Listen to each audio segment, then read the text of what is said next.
This is News 25 with Deanna O'Donnell. News 25, local news you can count on. News is brought to you by J.K. Nelson Law. Give them a call, 727-9900. News is also brought to you by Desert View Hospital. You can count on us. Welcome to News 25 here on KPVM TV and Ace Country Radio. Today is Friday, August 5th. Well, we have some current road information for you. According to the Nevada Highway Patrol, currently 178 and 127, those highways are currently open, and that was current as of 4:04 p.m. today, Friday, through Baker, California. Highway 372 and 190 are temporarily closed. They say here in Death Valley, unprecedented amounts of rainfall caused substantial flooding within Death Valley National Park. All roads into and out of the park are currently closed and will remain closed until park staff can assess the extensiveness of the situation. The California Department of Transportation anticipates it will take approximately 4 to 6 hours to open a road on Highway 190 towards the east of the park to allow an exit. There are approximately 500 visitors and 500 staff currently unable to exit that park. No injuries to staff or visitors have been reported. Approximately 60 cars belonging to visitors and staff are buried in several feet of debris at the inn at Death Valley. The floodwaters pushed dumpster containers into the parked cars, which caused cars to collide into one another. Additionally, many facilities are flooded, including hotel rooms and business offices. The Cow Creek water system, which provides water to the Cow Creek area for park residents and offices, has failed. Park staff have identified a major break in the line due to the flooding, which is being repaired. The remainder of the line is being inspected. The park received at least 1.7 inches of rain at Furnace Creek, nearly an entire year's worth of rain in one morning, as the park's annual average is about 1.9 inches of rainwater. The park is not expecting further monsoonal rain activity today, Friday. However, more rain is expected later in the week, and the ground is very saturated. The park is working closely with its partners at the California Department of Transportation and state and county emergency services on assessing the situation and damage. For more and current updates on alerts and conditions in the park, please visit nps.gov or follow the National Valley National Park on Facebook or Instagram. Of course, if you missed any of that, you can go on to our KPVM Facebook page, and of course, we've posted those photos as well. Well, the Sheriff's Office has responded to reports that the Federal Bureau of Investigation collected some files from them a few days ago. Sources say that the FBI was actually at the Nye County Sheriff's Office to collect evidence from the February 2019 case against Angela Evans, who was the CEO of Valley Electric Association. In 2019, Evans was arrested because they say that she may have charged over $75,000 to the electric cooperative for work done to her personal residence located on Winery Road here in Pahrump. The work was to reportedly relocate power lines across her backyard underground. Evans denied these allegations. The Nye County Sheriff's Office told News 25 back in December of 2019 that they cleared her of any wrongdoing, and also in December, District Attorney Chris Arabia decided not to pursue the charges against the former Valley Electric Association CEO. In 2020, Evans filed a civil lawsuit against the Nye County Sheriff's Office and Captain David Berukowitz as an individual. Berukowitz said he had no interaction with the FBI recently or any involvement with the warrant. Captain Berukowitz released this press release through the Nye County Sheriff's Office. The Nye County Sheriff's Office can confirm that the FBI executed a search warrant on our agency yesterday. Although a warrant was not necessary because Sheriff Sharon Worley has always turned over records to the FBI upon request, upon their presentation of the warrant, all records requested were turned over. The affidavit for the warrant was sealed, and since the FBI is the investigating agency for the warrant, all questions relating to that investigation would need to be directed to the FBI, and no further comment will come from this office. Well, this is very fitting for an amazing woman. Governor Steve Sisolak has proclaimed today, Friday, August 5th, 2022, a day in honor of Sandra Sam Merlino here in Nevada, in honor of the final day of the retiring county clerk after 28 years of service. And the elected official, the announcement was made, the day of distinction made in honor of a series of honors given to the clerk Merlino during the Board of County Commissioners meeting on August 2nd in Tonopah. The former County Commissioner Joni Easley presented the proclamation on behalf of the governor, as well as a certificate of appreciation from the Nevada Secretary of State, Barbara Sagaski, and a letter of appreciation from Sagaski, Chief Deputy Secretary of State Scott Anderson, and Deputy Secretary for Elections. As part of the duties of the county clerk, Merlino's office oversees elections here in Nye County. State Assemblyman Gregory Hafen presented a proclamation stating Merlino performed her duties as Nye County clerk with honesty, integrity, and an abiding devotion to duty, and that she is to be recognized and thanked for her exemplary service and her unwavering dedication to Nye County and its residents. Sheriff Sharon Worley gave Merlino a plaque for her partnership and support for the sheriff's staff during each election cycle. County Commissioner Chairman Frank Carboni presented a plaque from the county in appreciation for 28 years of service. We're going to show you that right now. Well, it's a recognition from Barbara Sagaski, Secretary of State, to Sandra Sam Merlino for dedicated and exemplary service through your work with the Nevada and Nye County election processes between the periods of January 1994 to August 2022. Your contributions and hard work have earned you the gratitude of your fellow election workers and Nevada voters. With sincere appreciation, Barbara Sagaski.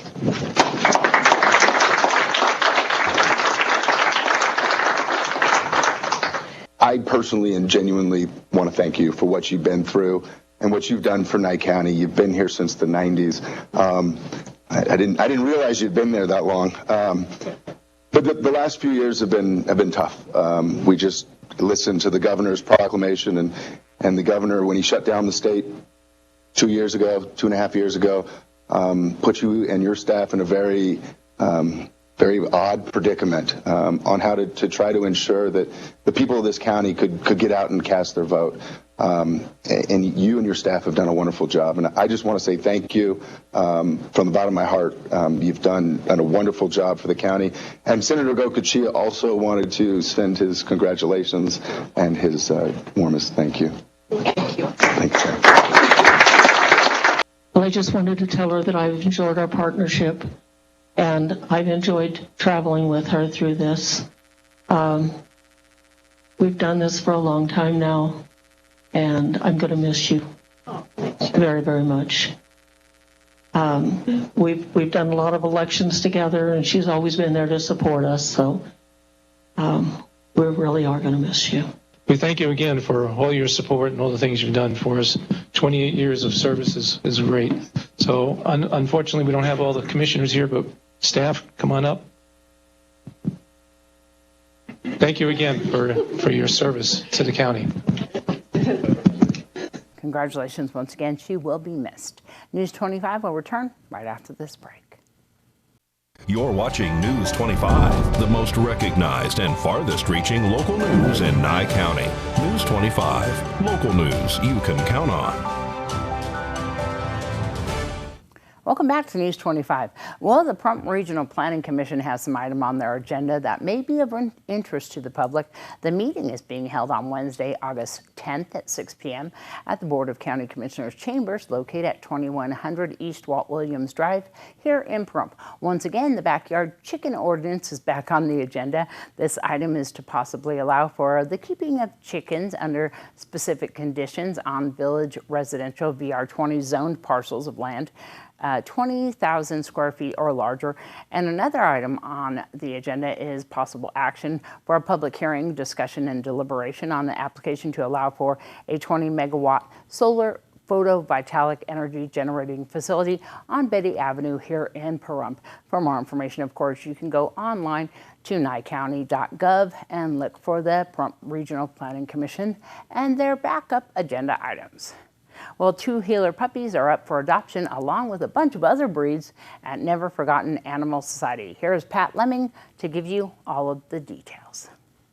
Today's Save a Pet segment is made possible by Realty Executives in Action. Put the team at Realty Executives in action for you. Hey everybody, I'd like you to meet 2 heeler puppies. They're both little girls. They are about 8 weeks old, and they are Elsa and Nala, and they're just the sweetest little girls. They're very well trained. They're housebroken. They really just need a home to go home to. Our adoption fee for puppies is $350, and it includes their spay, all of their vaccinations, rabies, and microchip. So come on in. We're open Monday through Saturday from 10 until 5 every day. No appointment necessary. Come on in and meet them and take them home. We are at 520 East Street, right behind Wells Fargo Bank, on the corner of Wilson and East Street in Pahrump. And we are open Monday through Saturday from 10 until 5 every day. Come on in. Our phone number is 775-537-8674. Come on in anytime and get all this loving. All right. Well, we wanted to let the public know that despite all of the heroic efforts of Pat Lemming and the Never Forgotten Animal Society and the volunteers, of course, and donations, Chulo, the dog, did not survive his injuries sustained as a result of neglect and abuse. Chulo was found at a rest stop in Idaho. A couple picked him up on their way here to Pahrump. He was encased in a shell of his own fur where he could not move his limbs. He was so far gone, and although he was getting stronger every day, he took a turn last night and got worse. Pat called me devastated, and she could not save him. Rest in peace, Chulo. And we give all of our hearts and prayers to, of course, all the volunteers and, of course, Pat there at Never Forgotten Animal Society. If you would like to donate to any of the animals there, you can contact them on Facebook or give them a call. Well, 2 solar projects are still being proposed by BLM, though the BOCC voted against them when they were presented before the commissioners. On August 2nd, the Board of County Commissioners had an item on their agenda to discuss the approval of an invitation to participate as a cooperating agency to the Bureau of Land Management during the National Environmental Policy Act. The 2 proposed projects are the Copper Rays Solar Project, proposed by Copper Rays LLC, and Rough Hat Clark County Solar Project, proposed by Candela Renewables. At this meeting, Commissioner Leo Blundos speaks and motions to accept this invitation. Commissioner Bruce Jabor seconds his motion. I'm inclined to accept the invitation just so we can extrapolate and continue to cement on the record that we are against these projects. What are your thoughts? 10 for that. I'll make a motion to accept the invitation for participating.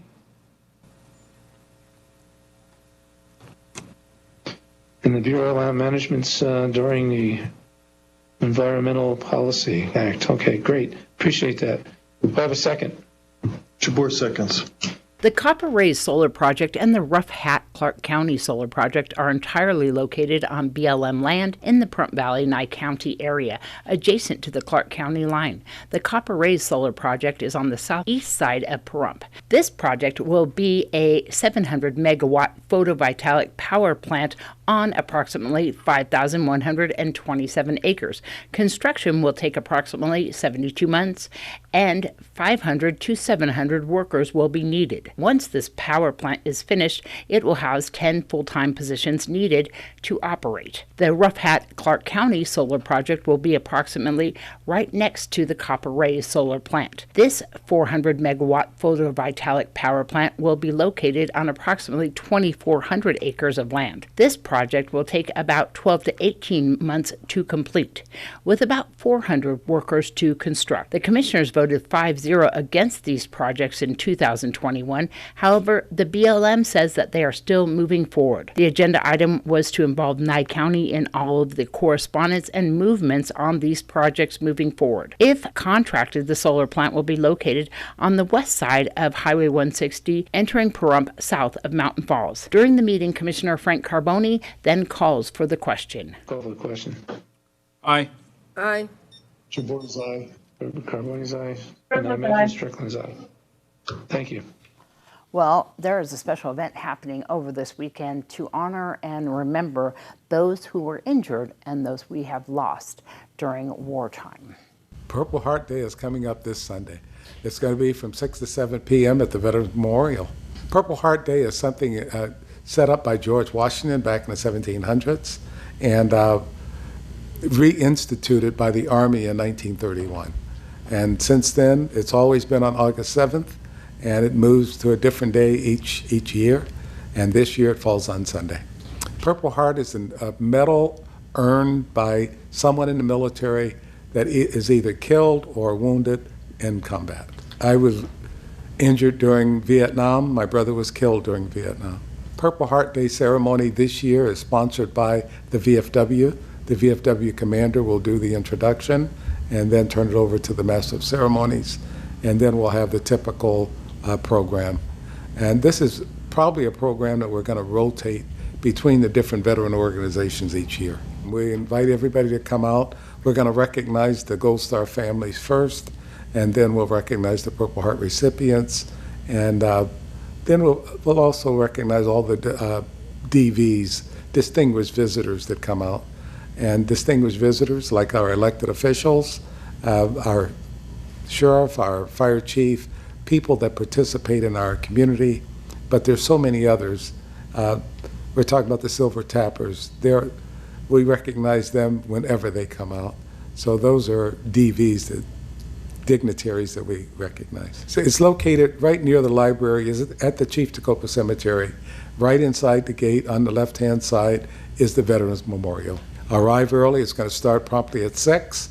We have to get everybody parked, so we can start right at 6. And it should end by 7 o'clock, but the latest will be 7:30. Right after this break, we'll have your health report. You're watching News 25, brought to you by Mountain West Lawyer, Injury Attorneys, 727-9500. Also brought to you by Silver State Health. Visit silverstatehealth.org or call 702-471-0420 for an appointment. News 25, local news you can count on. Well, it's hard to believe that the first day of school is right around the corner, and you can bet a lot of kids are going to have a hard time waking up, especially if they didn't have a regular schedule over the summer. So what can parents do to help ease that transition? So it's important to start that transition early so that there's not a big jump whenever you get back to going to school, and there's not going to be that whiplash where you're kind of real tired maybe for the first few weeks of school. Dr. Brian Chen is a sleep specialist with Cleveland Clinic. He says if a child's wake-up time is a lot different than when school starts, that transitional period is going to be even more important. Otherwise, a child could wind up dealing with sleep deprivation, making it harder for them to concentrate in class. It is also important for their energy level and performance in sports. He says the transition period is going to be different for every child, depending on when they normally wake up. So if there is a big gap between when they wake up now and then when school starts, he suggests parents change their sleep routines sooner than later. That way, the child has an easier time adjusting. Tips for transitioning include just tips that we give people for a good night's sleep. So that can include not drinking too much caffeine or any sugary drinks during the day, or not having a meal too late at night. Same goes for exercise. Try to do it during the day and not too late at night. Anything that would be stimulating that would cause you to be unable to fall asleep.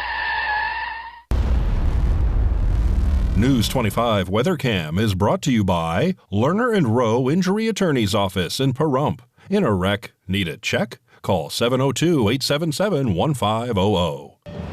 We've had some interesting weather. I wonder what's going to happen over the weekend. John's going to tell us all about it right after this.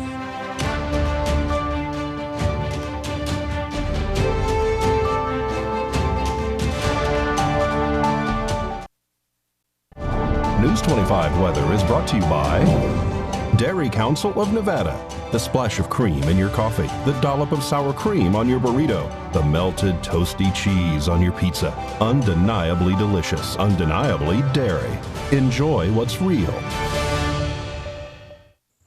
Hi, good evening, Nevada. It's John Kohler from the KPVM Channel 25 Weather Studios. Happy Friday. Glad we all made it together and looking forward to this weekend. But let's take a look at the weather map. Fernley, 82, 80 degrees up in Fallon. Carson City, 78. So you're all basically about 80 degrees up north. As we push south, our cool spot is Tonopah at 65. Tonopah, Goldfield at 68, Beatty at 80, and Amargosa at 84. All of us are under a major flood warning, so watch out. Could happen anytime. The storm comes up and the water comes, and you know how it do. But Las Vegas, safe, and the hot spot in the state today at 90 degrees. Death Valley saw 94. Boy, you're down about 20 degrees. Look at that, Death Valley. Nice night to be in the desert there. 86 degrees here in the Paradise of Pahrump. That's our current temperature. 87 just a little bit earlier. And that was our high today. The winds out of the southwest to 11 miles per hour. Sure felt good with that humidity index at 58%. Man, it has been muggy. Sun rose this morning at 5:53, setting this evening at 7:45. It's going to be a gorgeous sunset under cloudy skies, and we'll head for a low tonight of 72 degrees. And that humidity just pushing up 63%. Should be like cloudy tomorrow with that much wind, don't you think? But no, look at this Saturday, Sunday. Gorgeous sunny skies, winds about 7 miles per hour. Temperatures in the upper 90s, topping out about 99 degrees on Sunday. Looks like a return of the clouds Monday, Tuesday, Wednesday, Thursday, Friday. Increasing chance of rain. We might catch a break on Monday, but Tuesday, Wednesday, Thursday, Friday for sure, we're going to get some rain. Winds staying moderate, under 10 miles per hour, and the lows at night about 77 degrees. Nothing to complain about. Look forward to this weekend, and I hope to see you on the other side. Back to the desk. Here's Deanna. All right, this is Rory. I think Hi. you guys have seen Rory before. Rory has been here for a while, and she comes here during the summers and helps us out and edits. And she was doing master control. She's been helping us edit, but she's going to go back to school. Yep, She kept her sleep schedule, though. I did. Was not one of those kids during the health segment that did that. I want to tell you how much we appreciated you coming up this summer, and just a shooting star. You're going to have to keep an eye on her. Definitely. Thank you so much for everything you did. Thank you. She's going to help us out a little bit, I hear, on the weekends still. So you're going to see her around, and she is one of those very, very valuable employees that we have here. I just want to make sure that we recognize her and everything that she has done here for KPVM TV. And if you're looking for a job, like Rory, helping edit, give us a call, 727-9400, extension 201. Thanks, Rory. Have a great year at school. Gonna see you here and hopefully see you around in the news field and here next summer, maybe too. All right, have a great weekend, you guys. Good night. Good night.